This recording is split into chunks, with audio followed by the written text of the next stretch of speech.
आज हम chapter 7 NAV TR और प्राइसिंग ऑफ यूनिट्स के कुछ क्वेश्चंस देखेंगे.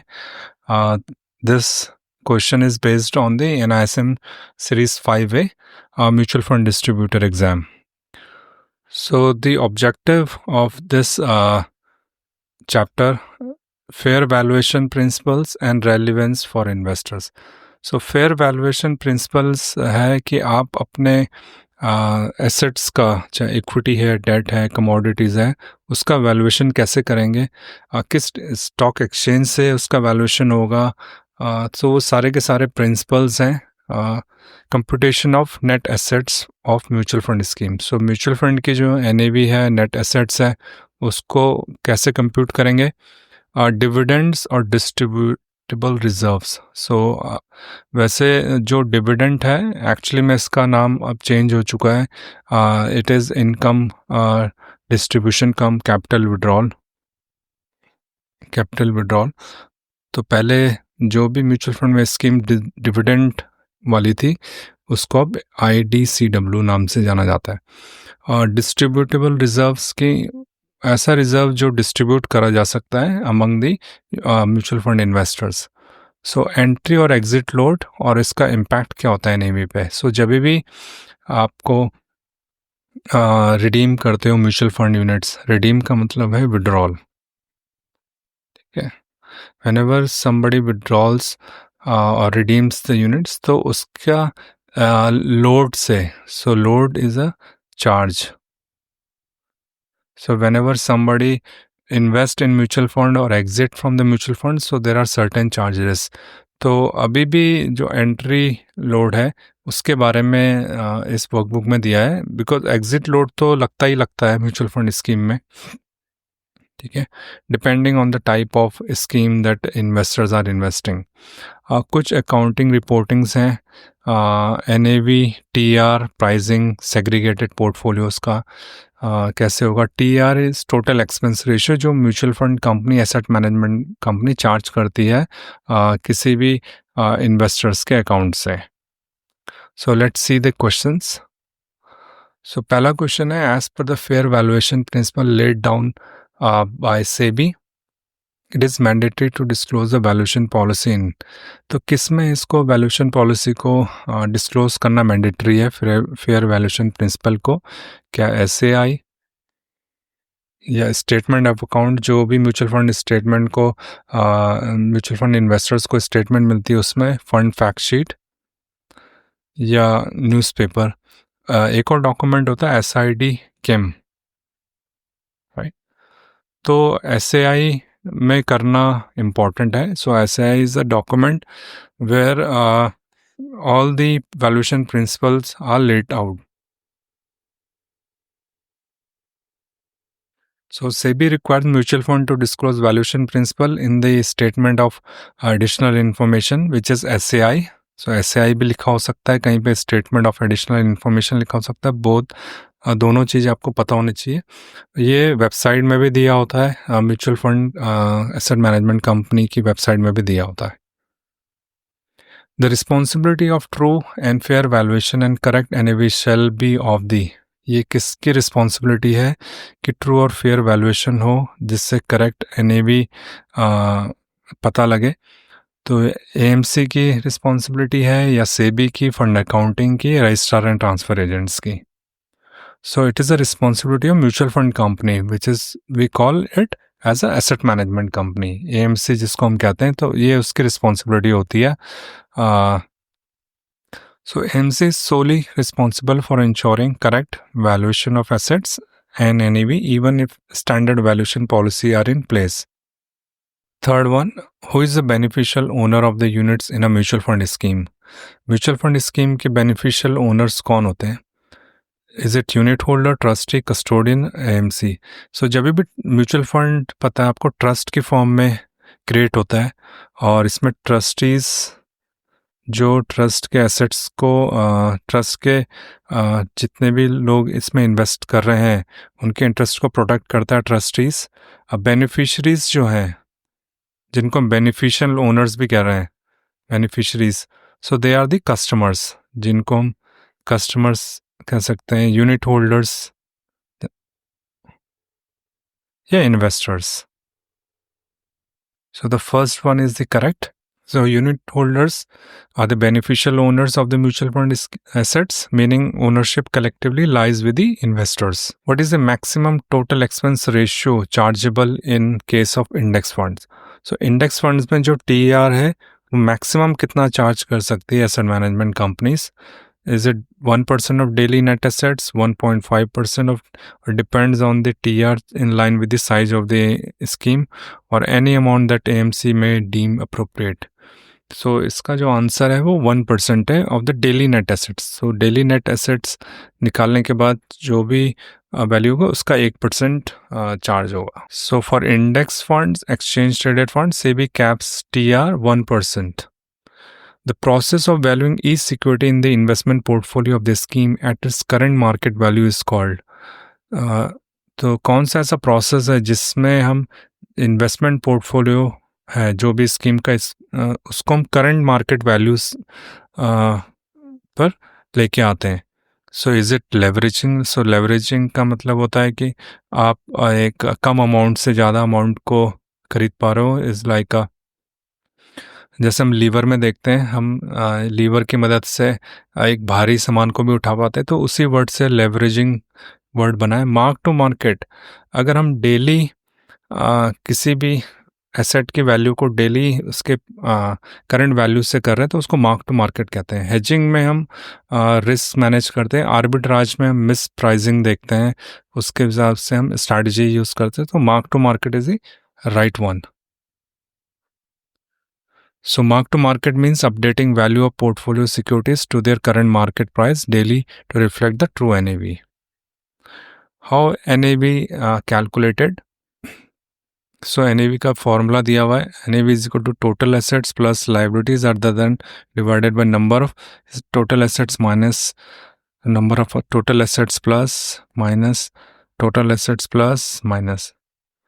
So if you see the second one, इसमें टोटल जो एसेट्स हैं म्यूचुअल फंड स्कीम्स का, उसके बाद जो लाइबिलिटीज़ है यूनिट होल्डर्स की, other liabilities other than to unit holders, so it will be deducted from the total assets. तो टोटल एसेट्स से वो लाइबिलिटीज़ निकलने के बाद वो उसमें डिवाइड कर देंगे आउटस्टैंडिंग यूनिट्स कितनी है स्कीम की.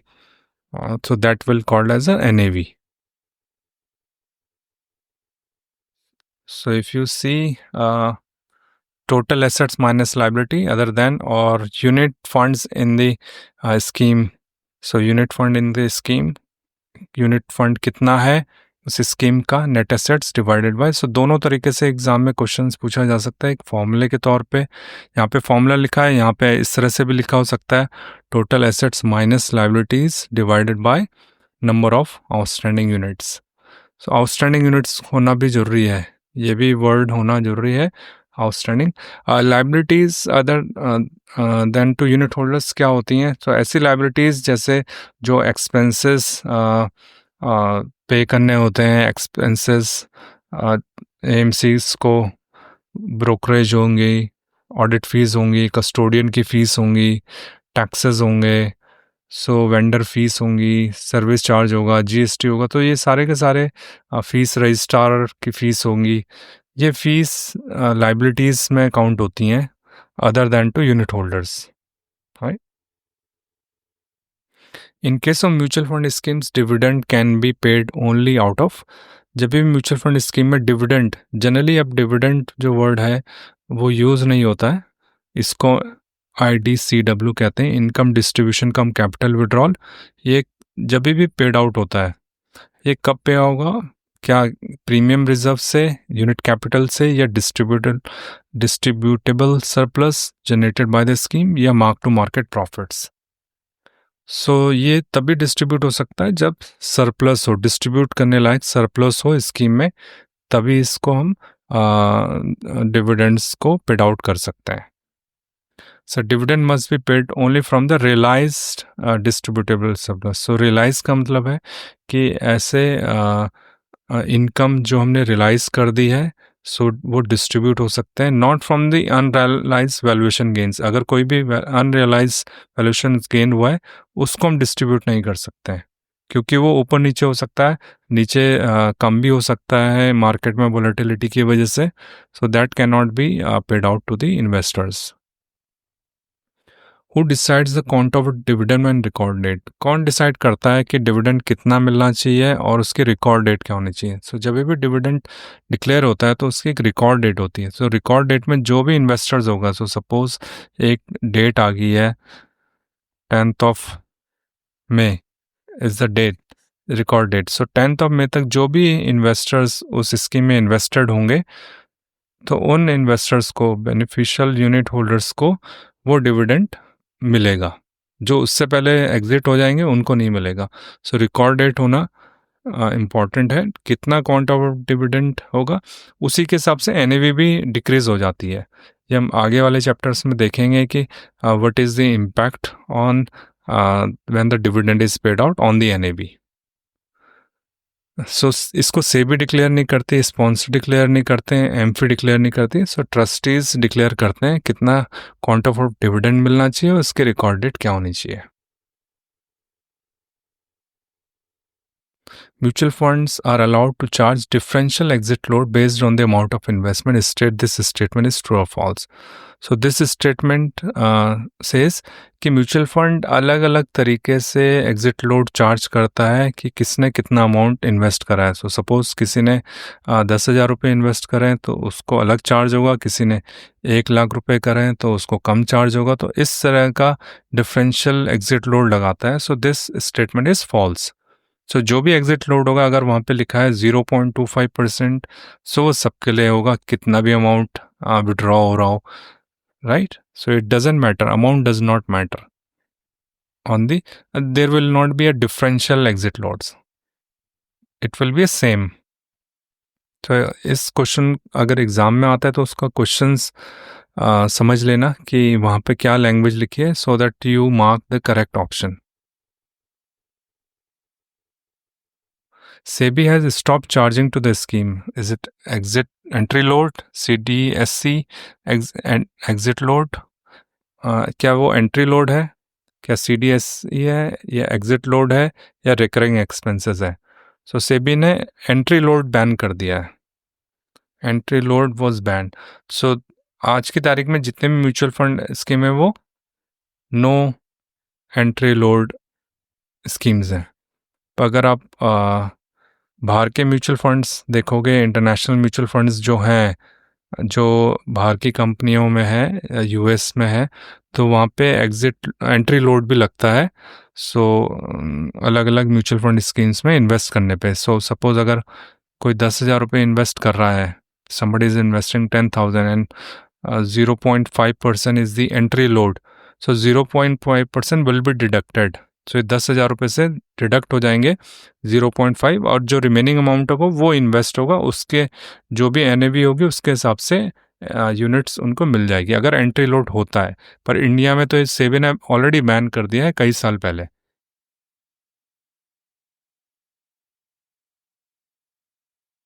NAV is calculated up to कितने डेसिमल तक एनएवी कैलकुलेट होगी in case of liquid funds? So liquid fund debt funds होते हैं, right, short term debt funds. तो इस केस में 4 डिजिट्स तक, डेसिमल प्लेसेस तक, 4 डेसिमल प्लेसेस तक हम एनएवी डिक्लेयर करते हैं उस स्कीम की, लिक्विड फंड्स की।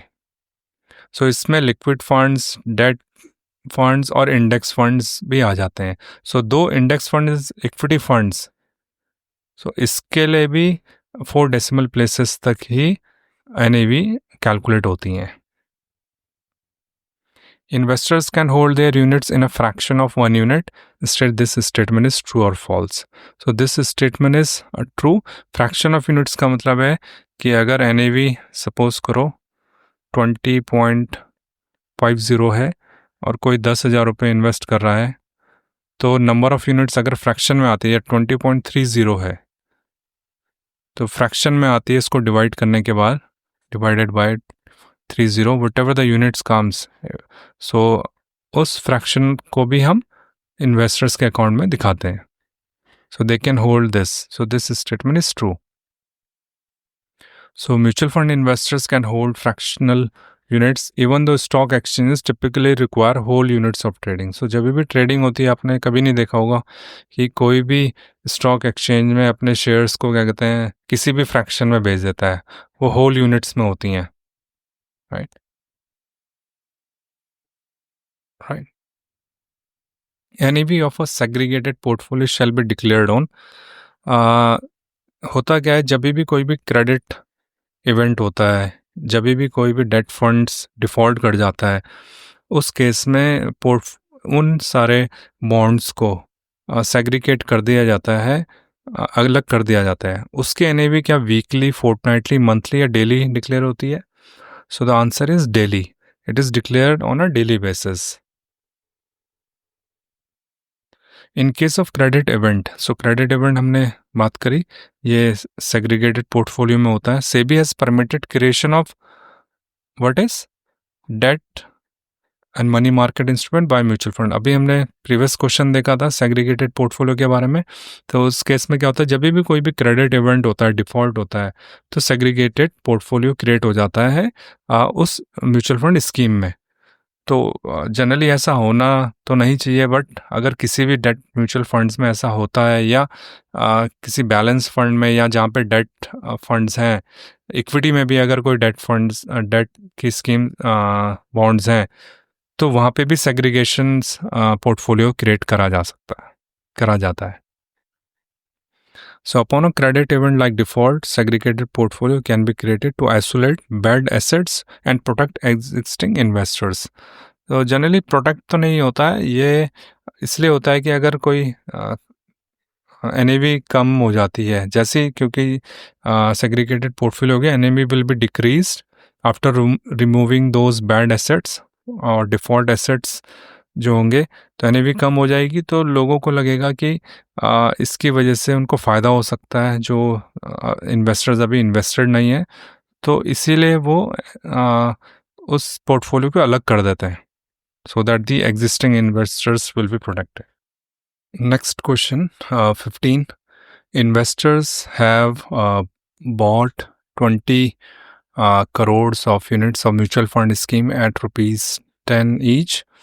The scheme thus mobilized 20 crore units multiplied rupees 10, that is 200 crores.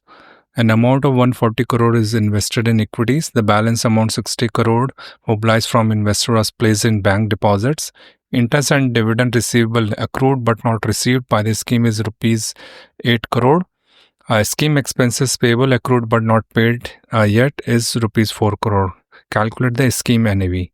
So इसमें scheme की NAV निकालनी है based on the information. So हमें पता है नंबर ऑफ आउटस्टैंडिंग यूनिट्स इसमें कितनी है, 20 करोड़ यूनिट्स हैं. इसमें इक्विटी में पैसा 140 करोड़ लगा है और बैंक में पैसा 60 करोड़ लगा है. और डिविडेंड और इंटरेस्ट का जो अमाउंट है जो अभी तक मिला नहीं है, मिलेगा, वो 8 करोड़ रुपीज़ है. और एक्सपेंसेस वो 4 करोड़ रुपीज़ है. इजी क्वेश्चन है, इसमें नेट एसेट्स निकालना है हमें पहले. सो नेट एसेट्स आपका जो स्कीम के एसेट्स हैं 140 प्लस 60, जितना अमाउंट लगा है, कितना इंटरेस्ट मिलेगा, minus the expense payable divided by 20 crore. क्योंकि सारी यूनिट्स करोड़ में है, इसीलिए हम सबको ऐड करेंगे और उसके बाद डिवाइड करेंगे 20 से. So that will come 204, 20 is 10.20. ठीक है. तो इसमें जो एग्ज़ाम में ध्यान रखने वाली बात है वो ये है कि अगर करोड़ की जगह पे कहीं पे नंबर ऑफ़ यूनिट्स लैक्स लिखा हुआ है, इन लैक्स, तो उसको आपको देखना है कि वो करोड़ में या तो आप कन्वर्ट कर दो या सारी चीज़ों को लैक्स में कन्वर्ट कर दो. क्योंकि ये जितने भी यूनिट्स हैं या अमाउंट है वो करोड़ में ही है, तो हम इसको इजीली डिवाइड कर पा रहे हैं. So all the amounts in CR, ठीक है, we are dividing by 20 CR. तो अगर इसमें कोई लैक्स में होता कोई अमाउंट, तो उसको हमें सीआर में कन्वर्ट करना पड़ता है। सो मेक श्योर एग्जामिनेशन में जब आप इस तरह का क्वेश्चन कर रहे हैं तो वहाँ पे आपको यूनिट्स ये देखना है कि वो रुपीस और जो यूनिट्स दिए हैं वो किस वैल्यू में दिए हैं, करोड़ में दिए हैं या लैक्स में दिए हैं। सो मेक श्योर आप इस चीज़ का ध्यान रखेंगे सो दैट आपका जो आंसर है वो सही तरह से निकल के आएगा, अदरवाइज आप गलती कर बैठेंगे इस तरह के आंसर्स निकालने के लिए। सो इजी है था, आपको यूनिट फंड्स निकालें, net assets divided by the outstanding units. Outstanding units भी चेक करनी होती है कि अगर इन्वेस्टर्स ने पैसा निकाल लिया है तो नंबर ऑफ़ यूनिट्स और कम हो जाती हैं, तो इसलिए हम यहाँ पे आउटस्टैंडिंग वर्ड का यूज़ करते हैं। सो 140 60 ये प्लस हो जाएगा, ये माइनस हो जाएगा, और divided by 20 crore of units which is 10.20। 16 question, dash category of mutual funds NAV is declare up to 4 decimals. ये हमने पहले भी करा है, डेट फंड्स में, लिक्विड फंड्स में और इंडेक्स फंड्स में 4 डेसिमल प्लेसेस तक एनएवी डिक्लेयर होती है, right, 4 decimal points. So the correct answer is debt fund. Debt fund along with liquid and index fund must calculate NAV up to 4 decimal places. Next question. Higher the appreciation in the investment portfolio, dash would be the NAV. अगर appreciate हो रही है portfolio की value, investment portfolio की value, तो NAV भी बढ़ेगी। अगर डिक्रीज हो रही है, अप्रिशिएट की जगह डेप्रिशिएट हो रही है, डिक्रीज हो रही है, तो NAV भी नीचे होती जाएगी, कम होती जाएगी, right. Which of the following expenses are charged to mutual fund schemes? कौन कौन से expenses म्यूचुअल फंड स्कीम में चार्ज करे जाते हैं? ऑडिट फीस, कस्टोडियन फीस या कैपिटल ओरिएंटेड फीस? जो मैं कैपिटल ओरिएंटेड स्कीम्स में rating fees, so capital oriented schemes में जो बॉन्ड्स हैं उनकी उसकी जो रेटिंग है, कैपिटल ओरिएंटेड स्कीम्स की जो रेटिंग है उस के भी एक्सपेंसेस के चार्ज होते हैं स्कीम्स में? The answer is all of the above. इस सारे के सारे चार्जेस स्कीम एक्सपेंसेस में आते हैं। Audit fees, custodian fees, rating fees among others are allowed to be charged to the scheme. While investing in liquid fund, index fund, exchange traded funds, total expense ratio of the scheme, including weighted average of the total expense ratio levied by the underlying scheme, shall not exceed dash percentage of the daily net assets of the scheme. So इसमें हमने index funds या liquid funds का एक questions देखा था जिसमें maximum जो TR था वो कितना चार्ज होता है on a daily basis, daily net assets of this scheme. So that was 1%. So the correct answer for this is 1%. So TR including underlying scheme expenses for liquid is index ETF must not exceed 1% of the daily net assets. AMC can charge investment and advisory fees on this segregated portfolio. क्या AMC charge कर सकती है investment और advisory fees segregated portfolio में?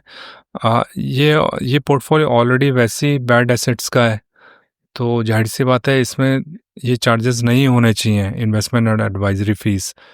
सो the AMC cannot charge those things, so this is a false, they cannot charge.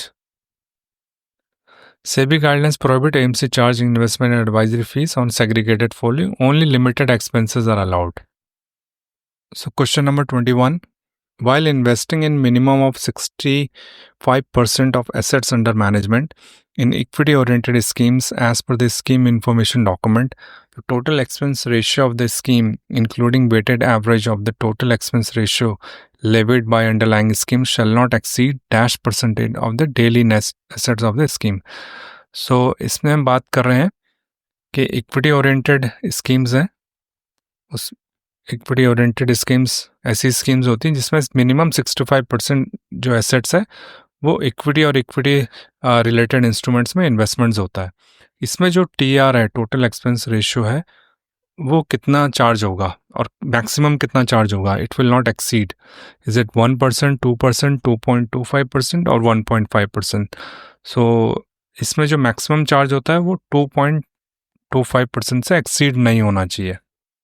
So when a funds of funds invest at least 65% in equities, the maximum TR is capped at when a funds invest, not funds of funds, so daily net assets का 2.25% से exceed नहीं करना चाहिए. NAV is to be calculated up to dash decimal places in case of index fund, liquid funds and other debt funds. I hope you will be able to answer that questions, क्योंकि इससे पहले हमने 2-3 questions में हमने ये decimal places का करा है। यहाँ पे नंबर लिखा है, आपको एग्ज़ाम में 1, 2, 3, 4 करके भी लिखा आ सकता है, right? So it is correct answer is 4 decimal places. Once a stock exchange has been selected for valuations for particular security reasons for change of the exchange, अगर हमने कोई स्टॉक एक्सचेंज चूज़ करा है एसेट मैनेजमेंट कंपनी ने valuation करने के लिए, तो ये स्टॉक एक्सचेंज है बॉम्बे स्टॉक एक्सचेंज और नेशनल स्टॉक एक्सचेंज, तो इसका रीज़न बताना पड़ेगा. It is not required for reporting the AMC, shall be recorded in writing by the AMC, shall be disclose only to the members of the company और shall be disclose only to SEBI. तो क्या वो उसकी जिम्मेदारी नहीं है, it is not mandatory for reporting, or it is shall be recorded in writing or shall be disclosed only to the members of the company, कि जो company में है उन्हीं लोगों को बताना है या सेबी को डिस्क्लोज करना है सिर्फ. तो correct answer is it shall be recorded in writing by the AMC, कि एएमसी को राइटिंग में लिख के रखना है. It should be recorded in writing that they are going to change the valuations of that particular asset or that particular stock from a different exchange. क्यों कर रहे हैं? If the AMC changes the stock exchange selected for valuation, the reason must be properly recorded in writing. When a security is not traded on any stock exchange for a period of dash prior to the valuation date, the scrip must be treated as non-traded scrip. यहाँ पे okay, this should be non-traded scrip. सो अगर कोई security किसी exchange में कितने दिनों तक trade नहीं है हुई है for prior to the valuation date, तो उस स्क्रिप को शुड बी स्क्रिप को हम नॉन ट्रेडेड स्क्रिप कहेंगे. Is it 30 days, 15 days, 6 months और 1 year? तो इसका मतलब है अगर हमने उसकी वैल्यूएशन आज से 2 महीने पहले करी या 15 दिन पहले करी, तो कितने दिन होने चाहिए वो ट्रेड नहीं हुआ उस स्टॉक एक्सचेंज में, तब वो नॉन ट्रेडेड स्क्रिप्ट की को क्वालिफाइड हो जाएगी या क्लासिफाइड हो जाएगी. सो it is 30 days. So if a security is not traded on any stock exchange for a consecutive 30 days, it must be treated as non-traded security. यहाँ पे सिक्योरिटीज़ का शेयर्स भी हो सकता है, सिक्योरिटीज़ है, स्क्रिप भी हो सकता है, राइट?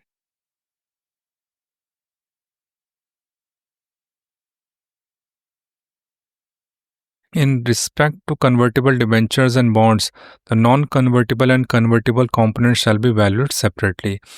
So अगर कोई सिक्योरिटी जिसमें कन्वर्टिबल डिबेंचर्स हैं, बॉन्ड्स हैं, तो उस केस में जो नॉन कन्वर्टिबल वाला पार्ट है उसको और कन्वर्टिबल वाले पार्ट को अलग अलग तरीके से वैल्यूएट करा जाता है, वैल्यू करा जाएगा, मीन्स उसकी वैल्यूएशन निकाली जाएगी. So that is true. Why? जो कन्वर्टिबल वाला पार्ट है वो इक्विटी की तरह ट्रीट होगा, जो नॉन कन्वर्टिबल वाला पार्ट है वो डेट के तरह ट्रीट होगा, उसकी वैल्यूएशन डेट के तरह पे होगी और इक्विटी वाले पार्ट की कन्वर्टिबल वाले पार्ट की इक्विटी की तरह पे उसका वैल्यूएशन होगा. So convertible debentures must have their convertible and non-convertible parts valued separately. Non-convertible components shall be valued on the same basis as would be applicable to a debt instrument, and convertible components shall be valued on the same basis as would be applicable to an equity instrument. So that's it. Thank you so much.